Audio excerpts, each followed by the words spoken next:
नमस्कार, आप दुनिया के फटाफट बुलेटिन में आप सभी का स्वागत है और नजर डालेंगे आज की खास खबरों पर। इजराइल से लौटने के इच्छुक भारतीयों का पहला जत्था बृहस्पतिवार रात रवाना होगा। गुरियन हवाई अड्डे से चार्टर विमान के जरिए बेन गुरियन हवाई अड्डे से रवाना होंगे 230 भारतीय।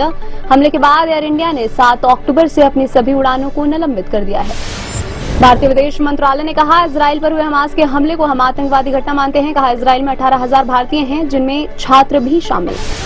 इजरायली सेना ने कहा, वह गाजा में जमीनी अभियान की तैयारी कर रही है। राजनीतिक नेतृत्व द्वारा फैसला लेने के बाद सेना लेगी एक्शन। राजनीतिक प्रतिद्वंदिता खत्म कर साथ आए इजरायली प्रधानमंत्री नेतन्याहू और विपक्षी नेता गैंट्ज दोनों इजरायली नागरिकों से कहा, नवगठित सरकार एकजुट है और हम हमास नामक चीज को पृथ्वी से मिटा देने के लिए तैयार हैं। अमेरिकी विदेश मंत्री एंटनी ब्लिंकन ने कहा, हमास की दुष्टता से हम स्तब्ध हैं। हम इजरायली नागरिकों की बहादुरी से भी प्रेरित हुए हैं। इजरायली लोगों की उल्लेखनीय एकजुटता से हम उत्साहित हैं। 26 सप्ताह के गर्भ को समाप्त करने के मामले में सुप्रीम कोर्ट ने कहा, हम किसी बच्चे को नहीं मार सकते। कहा, हमें अजन्मे शिशु के अधिकारों और माता के अधिकारों के बीच संतुलन बनाए रखने की जरूरत है। यह जीवित भ्रूण है। गुजरात के बिल्किस बानो केस के दोषियों को माफी को लेकर सुप्रीम कोर्ट ने पूछा सवाल, आखिर दोषी माफी के योग्य कैसे बने। दोषियों की समय पूर्व रिहाई को चुनौती देने वाली याचिकाओं पर शीर्ष अदालत ने आदेश सुरक्षित रखा। दिल्ली हाईकोर्ट ने बटला हाउस एनकाउंटर केस में आतंकी आरिज खान को आजीवन कारावास की सजा सुनाई। दिल्ली की साकेत कोर्ट ने आरिज को इस मामले में मौत की सजा सुनाई थी। इजराइल पर आतंकवादी संगठन हमास की ओर से हमला किए जाने के बाद वहां फंसे केरल के श्रद्धालुओं का एक दल सुरक्षित भारत लौटा। युद्ध क्षेत्र से उसे सुरक्षित निकालने के लिए भारतीय दूतावास का आभार व्यक्त किया। प्रधानमंत्री नरेंद्र मोदी 1 दिवसीय दौरे पर उत्तराखंड पहुंचे। भगवान शिव के धाम आदि कैलाश चोटी के दर्शन कर मोदी ने पार्वती कुंड में भी पूजा अर्चना की। पारंपरिक पगड़ी और शरीर के ऊपरी हिस्से में पहना जाने वाला वस्त्र रंगा पहनकर भक्ति में लीन नजर आए पीएम मोदी। बिहार के बक्सर जिले में Delhi Kamakhya north east express के पटरी से उतरने से रेल यातायात प्रभावित। भारतीय रेलवे ने 10 ट्रेनों को रद्द कर दिया, 21 ट्रेनों का मार्ग परिवर्तित।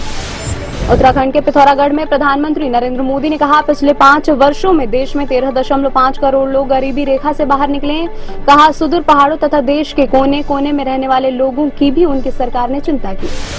बिहार में Delhi Kamakhya north east express के पटरी से उतरने का संभावित कारण पटरी में खराबी। सूत्रों ने प्रारंभिक जांच में रिपोर्ट का हवाला देते हुए यह जानकारी दी। हादसे में 4 लोगों की मौत हो गई थी और कई लोग घायल हुए थे।